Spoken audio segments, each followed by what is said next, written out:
मृत्युंजय महादेव त्राहि मां शरणागतम जन्म मृत्यु जरा व्याधि पीड़ितम कर्म बंधने। आप सर्व शिव भक्तों ने मारा ओम नमः शिवाय। આજે આપણે વાત કરીશું 12 જ્યોતિર્લિંગોની અને 12 જ્યોતિર્લિંગોમાં પણ વાત કરીશું આપણે સોમનાથ જ્યોતિર્લિંગની।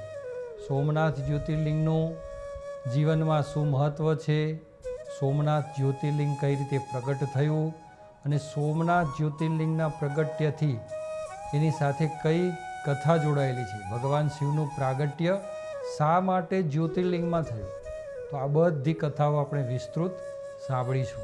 પરંતુ સૌ પહેલાં આપણે 12 જ્યોતિર્લિંગ છે, 12 જ્યોતિર્લિંગને યાદ કરીએ। કારણ કે દિવસમાં એકવાર અથવા તો સવારે, બપોરે અને સાંજે 3 સમયે ભગવાન શિવના 12 જ્યોતિર્લિંગનો પાઠ કરવાથી અનેક પ્રકારના ફળ જીવનમાં આપણને પ્રાપ્ત થાય છે। સૌરાષ્ટ્ર સોમનાથમ ચ શ્રીશૈલે મલ્લિકાર્જુનમ ઉજ્જૈન્યામ મહાકાલ મોંકારમમલેશ્વરમ પરલ્યા વૈજનાથમ ચ દાકિન્યામ ભીમશંકરમ સેતુબંધે તુ રામેશમ નાગેશમ દારુકાવને વારાણસ્યામ તુ વિશ્વેશમ ત્રંબકમ ગૌતમી તટે હિમાલયે તુ કેદારમ કુસ્મેશમ ચ શિવાલયે એતાની જ્યોતિર્લિંગાની સાયં પ્રાતઃ પઠેન્નરઃ સપ્તજન્મકૃतं પાપં સ્મરણેન વિનશ્યતિ। હરિ ઓમ। ઓમ નમઃ શિવાય। ઓમ નમઃ શિવાય। ઓમ નમઃ શિવાય। ઓમ નમઃ શિવાય।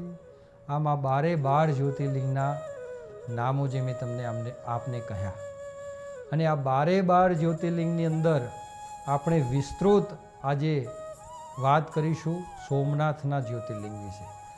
આજે તમને એવી અદ્ભુત કથા સંભળાવીશ કે સાંભળી અને તમારા જીવનના તમામ પાતક દોષો જે છે એ મટી જશે।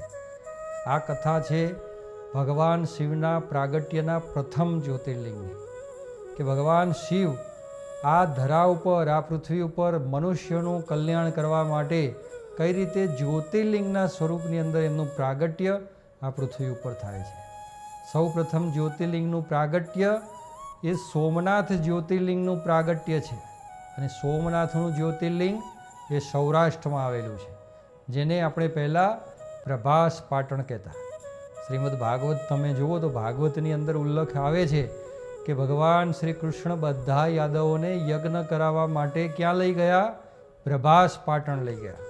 તો જે પ્રભાસ પાટણ જે કહેવાય છે એ જ આ ધરા જે છે એ સોમનાથનું જ્યોતિર્લિંગ, અને એ જે અત્યારે વેરાવળ આપણે કહીએ છીએ, અને ત્યાં એક ભવ્ય સમુદ્ર છે, અને સમુદ્રના તટ ઉપર જે જ્યોતિર્લિંગ સ્વરૂપે ભગવાન શિવ બિરાજમાન છે એ જ જ્યોતિર્લિંગ એ સોમનાથનું જ્યોતિર્લિંગ।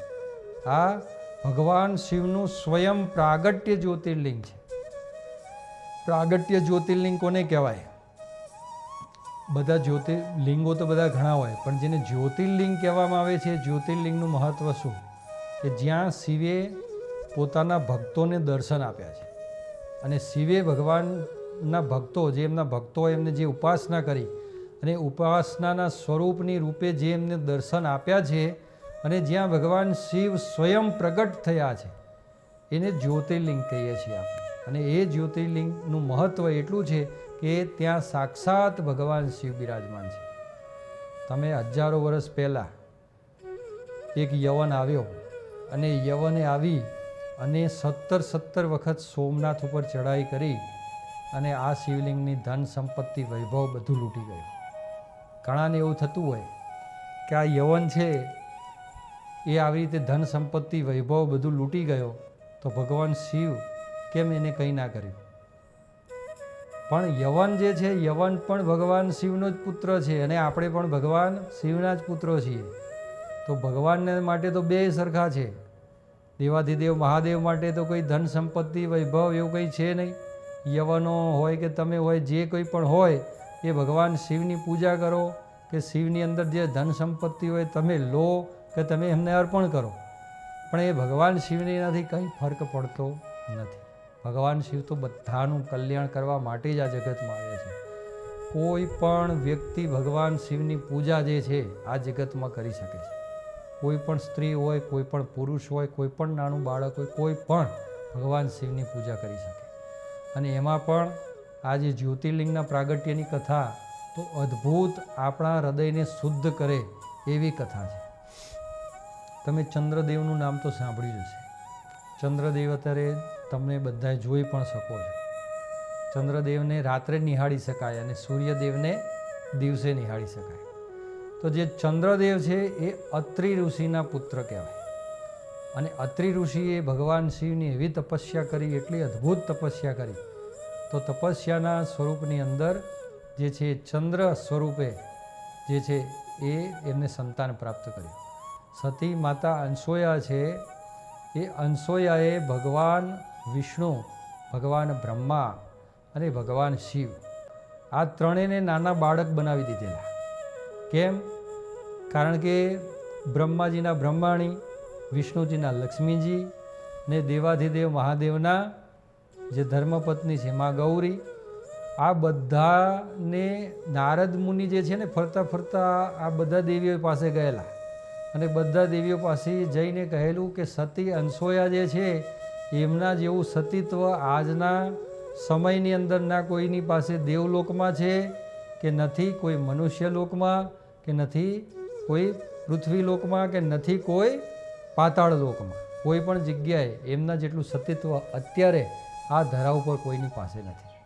જ્યારે આવી કથા સાંભળે છે ત્યારે બધી દેવીઓને એમ થયું કે ભાઈ અમે બી અમારા પતિને પારાયણ થઈને રહીએ છીએ અને અમારા પતિ જે આજ્ઞા કરે એ આજ્ઞા પ્રમાણે રહીએ છીએ, તો અમે પણ પતિ પારાયણ છીએ, તો પછી અમારું પણ એટલું સતીત્વ હોય. તો આ ત્રણેય દેવીઓ પોતપોતાના પતિને પૂછે છે અને કહે છે કે આ જગતમાં સૌથી અત્યાર હાલના સમયમાં ઉત્તમ સતીત્વ ધરાવતી હોય એવી નારી કોણ? ત્યારે બધા દેવો એમ કહે છે કે અત્યારે જો કોઈ સતીત્વ ધરાવતા નારી હોય તો એ માતા અનસૂયા છે, કે એમના જેવા કોઈ સતીત્વ ધરાવતા નથી. ત્યારે આ ત્રણેય દેવીઓને એમ થયું કે ભાઈ આ વાત પ્રમાણ કઈ રીતે કહેવાય, આને પ્રમાણિત કરવી પડે. એમને એમ તો થોડું માની લેવાય કે તમે કહ્યું અને સતી હોય, તો એનું પ્રમાણ આપો અને પ્રમાણ માટે તમે એમનું પારખું લેવા જાઓ. તો આવી રીતે ત્રણેય દેવીઓ છે એ આ બ્રહ્માજી, ભગવાન વિષ્ણુ અને દેવાધિદેવ મહાદેવ આ ત્રણેયને પારખું લેવા માટે મોકલે છે. આ સત્યતાનું પારખું, સતીત્વનું પારખું. અને એના માટે આ ત્રણેય દેવો આ જે અનસૂયા માતા છે ને એમની ઝૂંપડીએ આવે છે.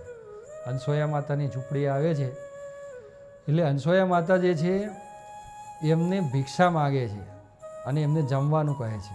તો અનસૂયા માતા કહે કે આવો તમને પ્રેમથી જમાડું.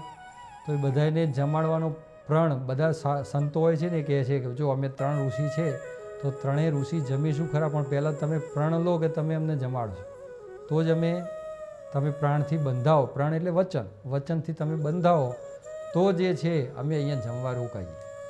એટલે આ તો સતી નારી હતા, એમને ખબર પડી ગઈ, એમને દિવ્ય દ્રષ્ટિથી જોયું તો એમને ખબર પડી કે આ તો બ્રહ્મા, વિષ્ણુ અને મહેશ છે અને આ નક્કી મારી કોઈ પરીક્ષા લેવા માટે આવ્યા છે. ત્યારે એમને કહ્યું કે હા, હું તમારા વચને બંધાવું છું, તમને હું જમાડીશ, પણ તમે પણ વચને બંધાવો કે હું જે રીતે જમાડું એ રીતે તમે જમશો. તો બધા દેવો પણ બંધાય છે. પછી એ બોલે છે કે જો દેવી, અમે જમવા આવ્યા છીએ, પણ અમારું એક નિયમ છે કે તમે કોઈ પણ સ્ત્રી અમને જમાડે પણ એ બાલ્ય અને મમતા ભાવે અમને જમાડે. કે અમે 3 સાધુ સંત છીએ, પણ આ સાધુ સંત કેવા છીએ કે અમારા મનની વૃત્તિ છે ને એક બાળક જેવી છે, અને બાળકના રૂપમાં અમારી મનની વૃત્તિ હોવાથી માતૃ વાત્સલ્ય ભાવે જે નારી અમને જમાડે એ રીતે અમે જમીએ છીએ. અને બાળક હોય એ બાળક તો કેવું હોય, બાળકને કોઈ માતા સ્તનપાન કરાવતી હોય તો એ જે કોઈ એને શરમ ના હોય એવું હોય. તો એવી રીતે અમે કોઈ પણ સ્ત્રી હોય અમને બાળક જાણી અને માતાના ભાવથી નિર્વસ્ત્ર થઈ અને અમને જમાડે તો અમે જમીશું. આવું જે છે પ્રણ મૂકે છે. તો સતી માતા અનસૂયા કહે છે કે હું તમને ત્રણેયને જમાડીશ, પણ તમે જે કહો છો એ રીતે જમાડીશ, નિર્વસ્ત્ર થઈને જમાડીશ, પણ મારી એક શરત છે કે તમને હું જમાડીશ તો તમે ત્રણેય જણા જે સાધુ સંતો છે ને એમને હું પહેલાં બાળક બનાવી દઈશ, અને તમે બાલ્ય અવસ્થામાં આવશો એટલે મને કોઈ શરમ રહેશે નહીં, પછી હું તમને જમાડીશ. તો આ ત્રણેય દેવો હોય છે, બ્રહ્માજી, વિષ્ણુજી અને દેવાધિદેવ મહાદેવ. આ ત્રણેયને જે છે સતી માતા અનસૂયા જે છે એ બાળક બનાવી દે છે, અને બાળક બનાવ્યા પછી ત્રણેય જે છે એમને જમાડે છે, ત્રણેય દેવોને.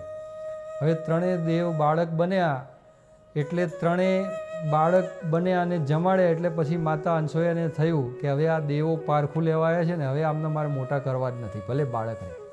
અને બાળક જે છે બાળકના પ્રમાણમાં જ પોતાના આશ્રમમાં રાખે છે, પોતાનું સ્તનપાન કરાવે અને એમને જમાડે અને એવી રીતે રાખે ત્રણેય બાળકોને. હવે આ બાજુ બ્રહ્માજીનું બ્રહ્મલોક પણ સૂનું થઈ ગયું, ભગવાન વિષ્ણુનું વૈકુંઠ પણ સૂનું થઈ ગયું અને કૈલાસ પણ સૂનું થઈ ગયું, કારણ કે ત્રણેય દેવો તો છે નહીં. એટલે ઘણો બધો સમય વ્યતીત થયો પણ ભગવાન પાછા પોતાના ધામમાં આવ્યા નહીં. ત્યારે આ ત્રણેય દેવીઓ જે છે એ ત્રણેય દેવીઓ એકત્ર થઈ અને નારદ મુનિ પાસે જાય છે, અને નારદ મુનિ કહે છે કે આ ભગવાન તો પાછા આવ્યા નહીં, જરા એમની સંભાળ તો લો, ક્યાં છે? ત્યારે સતી માતા જે બધા દેવીઓ હોય છે ને એમને નારદ મુનિ કહે છે કે તમારી દિવ્ય દ્રષ્ટિથી તમે નજર કરો, તમારી દિવ્ય દ્રષ્ટિથી નજર સતી અનસૂયા માતાના આશ્રમમાં કરો. સતી અનસૂયા માતાના આશ્રમમાં નજર કરશો એટલે તમને ખબર પડશે કે આ સતી અનસૂયા માતા એમના આશ્રમની અંદર જે આ ત્રણ બાળકોને રમાડી રહ્યા છે એ ત્રણેય બાળકો બીજું કોઈ નહીં પણ તમારા પતિઓ છે, અને તમારા પતિઓને તમારે પ્રાપ્ત કરવા હોય તો તમે પાછા પૃથ્વીલોક ઉપર જાઓ અને ત્યાં જઈ અને માં અનસૂયા જે છે એમની તમે ક્ષમા અર્ચના કરો, ત્યારે જે છે તમને તમારા પતિ જે છે પાછા મળશે. આવી રીતે ત્રણેય દેવીઓ અહીંયા આવે છે. સતી અનસૂયા માતા હોય છે એમને ઘણી બધી પ્રાર્થના કરે છે, એમની ક્ષમા માગે છે, ત્યારે ત્રણેય દેવો જે છે એમને મૂળ સ્વરૂપ જે છે એ પાછું પ્રાપ્ત થાય છે. એ સતી અનસૂયા માતા હાથની અંદર જલ લઈ અને દરેક દેવને પોતાના વાસ્તવિક સ્વરૂપમાં આવવાનું કહે છે, અને પછી એ વાસ્તવિક સ્વરૂપમાં આવે છે. તો આ સતી નરીની શક્તિ છે. જ્યારે ભગવાન પણ અનસૂયા માતા ઉપર પ્રસન્ન થયા અને કહ્યું કે માતા, તમારું અમે સ્તનપાન કર્યું છે, માટે અમારા કોઈ ત્રણેય દેવોના આમ તો કોઈ માતા નથી, અમે તો અજન્મા છીએ, પણ છતાંય જે કહેવાય કે આજે તમે માતૃવાત્સલ્ય ભાવથી તમે અમને એક માતૃત્વની એક ભાવનાથી અમને બાંધી લીધા છે ત્રણેય દેવોને, માટે તમે વરદાન માગો, તમે જે વરદાન માગશો એ અમે આપીશું. ત્યારે સતી અનસૂયા માતા એટલું જ કહે છે કે તમારા ત્રણેય દેવોને મેં બાલ્ય સ્વરૂપના દર્શન કર્યા, અને બાલ્ય સ્વરૂપમાં તમને જોવાનો જે મને લાભ પ્રાપ્ત થયો એ અમૂલ્ય છે, અને આ સ્મૃતિ હું ક્યારેય ભૂલીશ નહીં. મારા હૃદય અને અંતરપટમાં અને મારી આંખોમાં તમારી આ બાલ્ય સ્વરૂપની છબી હંમેશા રહેશે. પરંતુ મારું વરદાન હું તમારી પાસે એવું માગું છું કે તમે ત્રણેય દેવો છે એ ત્રણેય દેવો અંશાત્મક સ્વરૂપે મારા ત્યાં બાળક તરીકે જન્મ લો. અને આ પ્રમાણે જ્યારે સતી અનસૂયા માતાએ આવું વરદાન માગ્યું ત્યારે ત્રણેય દેવો જે છે એ બાલ્ય સ્વરૂપની અંદર અંશાત્મક અવતારે જે છે એ નિર્ણય લે છે કે ભાઈ ત્રણેય દેવો અમે તમારા ત્યાં આવીશું અને બાળક સ્વરૂપે જન્મ લઈશું. ત્યારે સતી અનસૂયા માતાના પુત્ર તરીકે ભગવાન જે વિષ્ણુ છે એ દત્તાત્રેય રૂપે અવતાર લે છે, ભગવાન બ્રહ્માજી છે એ ચંદ્રના રૂપમાં અવતાર લે છે, અને ભગવાન દેવાધિદેવ મહાદેવ છે એ દુર્વાસા મુનિના રૂપમાં અવતાર ધારણ કરે છે. આમ જે ત્રણેય દેવો છે ત્રણ સ્વરૂપની અંદર વ્યાપ્ત થઈ અને મા અનસૂયાના સંતાન બને છે. તો આવી કથા છે. એમાં જે આ ચંદ્રદેવ છે એમની કથા આપણે સાંભળીશું. ચંદ્રદેવે કઈ રીતે ખૂબ ભક્તિ ભગવાન શિવની કરી, અને શિવની ભક્તિ કરવાથી એમને ચંદ્રલોક પ્રાપ્ત થાય છે, અને ચંદ્રલોક તે ભોગવી રહ્યા છે. અને આ જે ચંદ્રદેવ હતા એમને સ્વયંભૂ મનુની ત્રણ પુત્રી, એ ત્રણ પુત્રીની અંદર જે પહેલા પુત્રી હતા એ દેહૂતિ, બીજા આકુતિ અને ત્રીજા હતા એ પ્રસૂતિ. એ પ્રસૂતિ જે હોય છે એમના લગ્ન પ્રજાપતિ દક્ષ સાથે થાય છે, અને પ્રજાપતિ દક્ષ સાથે એમના જે લગ્ન થયેલા હોય છે એમના દ્વારા જે 27 પુત્રીઓ એમને પ્રાપ્ત થાય છે. અને જે 27 પુત્રીઓ જે પ્રાપ્ત થઈ છે એ 27 પુત્રીઓ ચંદ્રદેવને અર્પણ કરે છે. એટલે ચંદ્રદેવને એમની સાથે એમના લગ્ન કરાવે છે.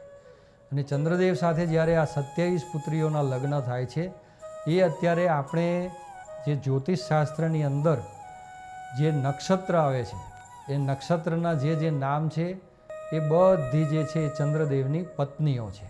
અને દક્ષ રાજા જે કરા એ દક્ષ પ્રજાપતિની પુત્રીઓ છે. જેમાં છે અશ્વિની, ભરણી, રોહિણી, કૃતિકા, મૃગશીર્ષ, આદ્રા, પુનર્વસુ, પુષ્ય, આશ્લેષા, મઘા, આવી રીતે બધી 27 પુત્રીઓ જે છે એ પ્રજાપતિ દક્ષની છે. એ 27 પુત્રીઓના લગ્ન ચંદ્રદેવ સાથે કરાવવામાં આવે છે. અને ચંદ્રદેવ સાથે જ્યારે એમના લગ્ન થાય છે ત્યારે ખૂબ શાંતિપૂર્વક પોતાનું ગૃહસ્થ જીવન આ 27 કન્યાઓ સાથે ચલાવતા હોય છે. પરંતુ કહેવાય છે ને કે એક ઘરમાં એકથી વધારે પડતી દીકરીઓ અપાય નહીં, અને જો આપીએ તો એના વિપરીત પરિણામો ભોગવવા પડતા હોય છે. આવી જ પરિસ્થિતિ જે છે એ અહીંયા આજે ચંદ્રદેવ સાથે થઈ છે. જો વિવિધ પ્રકારની અલગ અલગ નારીઓ સાથે એમને લગ્ન કર્યા હોય તો એમાં કોઈ વાંધો નહોતો, કારણ કે પહેલાં તો ઘણા બધા લગ્ન થઈ શકતા હતા. ત્યારે તો એવો કંઈ અત્યારના જેવો કાયદો નહોતો એક પત્નીનો. અનેક પત્નીઓ રાજાઓ રાખી શકતા, દેવો રાખી શકતા, અને એ રીતે લગ્ન કરી શકતા હતા. તો એવી રીતે એક જ પિતાની પુત્રીઓના લગ્ન થવાથી જ્યારે એકને સારી રીતે રાખે, એકને ના રાખે, તો એમાં એકબીજા પ્રત્યે અણગમા થવા માંડ્યા. અને એમાં પણ ચંદ્રદેવને સૌથી વધારેમાં વધારે પ્રીતિ રોહિણી નામની જે એમની પત્ની હતી એનાથી એમને બહુ લગાવ. અને એની સાથે જેટલો સમય પસાર કરે, એની સાથે જે રહે, એની સાથે જે પોતાનું ગ્રસ્ત જીવન ગાળે, એવું કોઈ પણ બીજી રાણી પર એ ધ્યાન આપતા નહોતા. એટલે બધી જે ચંદ્ર ભગવાનની જે પત્નીઓ હતી એમને બધી ફરિયાદ એમના પિતાને કરી. તો પિતાને આ બધું જાણી અને ઘણું દુઃખ થયું. દુઃખ થયું એટલે પાછા એ ચંદ્રદેવ પાસે આવે છે.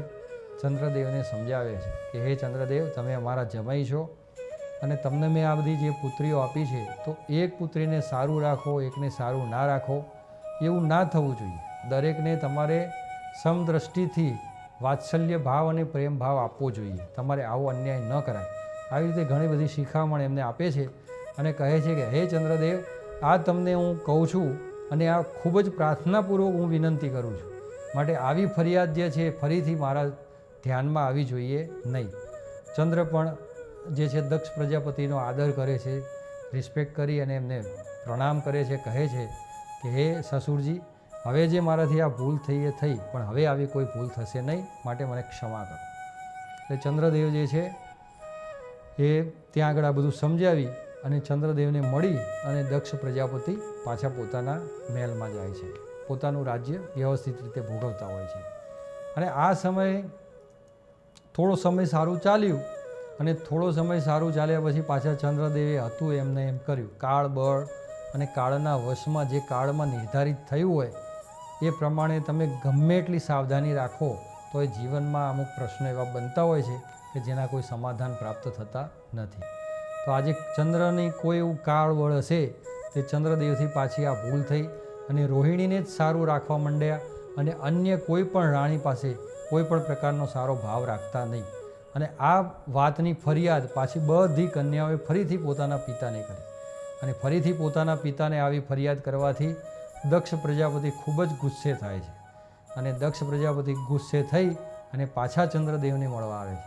અને ચંદ્રદેવને મળી અને ચંદ્રદેવને શ્રાપ આપી દે છે કે હે ચંદ્રદેવ, મેં તમને ઘણું બધું સમજાવ્યું કે મારી પુત્રીઓ વચ્ચે તમે કોઈ પણ વૈમનસ્ય વર્તન ના કરશો, એમના પ્રત્યે કોઈ પણ પ્રકારનો ભેદભાવ ના રાખશો, છતાં પણ તમે મારી વાતને માન્યા નહીં અને આ પ્રમાણેનું કૃત્ય કર્યું છે. માટે હું તમને શ્રાપ આપું છું કે તમને ક્ષય નામનો રોગ લાગુ પડે અને તમે ક્ષય નામની બીમારીથી પીડાઓ. અને આવો શ્રાપ જે છે દક્ષ પ્રજાપતિનો ચંદ્રને લાગે છે અને દક્ષ પ્રજાપતિ તો ત્યાંથી ચાલી નીકળે છે. અને થોડા જ સમયની અંદર ચંદ્રદેવ છે એમને ક્ષય નામનો રોગ થયો અને આખું શરીર ક્ષયયુક્ત થઈ ગયું. બધા દેવલોકની અંદર હાહાકાર મચી ગયો કે ચંદ્રદેવને ક્ષય થયો છે અને જો હવે ચંદ્રદેવ પોતાનું તેજ નહીં વ્યાપ્ત કરે તો આ જગતમાં ઔષધિ કઈ રીતે મળશે, ઔષધિઓનું પોષણ કઈ રીતે થશે. દરેકના મનનું પોષણ કઈ રીતે થશે? ચંદ્ર એટલે મન, ચંદ્ર એટલે માતા, ચંદ્ર એટલે ઔષધિ, ચંદ્ર એટલે નાણાં. આ બધા ઉપર ચંદ્રનો પ્રભાવ હોય. અને જો ચંદ્ર દૂષિત હોય તો નાણાકીય સૃષ્ટિ, આ જગતની સૃષ્ટિનું મુખ્ય ક્રમચક્ર એ નાણાકીય વ્યવહાર છે. એ નાણાકીય વ્યવહારોમાં તકલીફ થઈ જશે. લોકોના મન દૂષિત થઈ જશે. જો ચંદ્ર દૂષિત થશે તો બધાના મન દૂષિત થઈ જશે.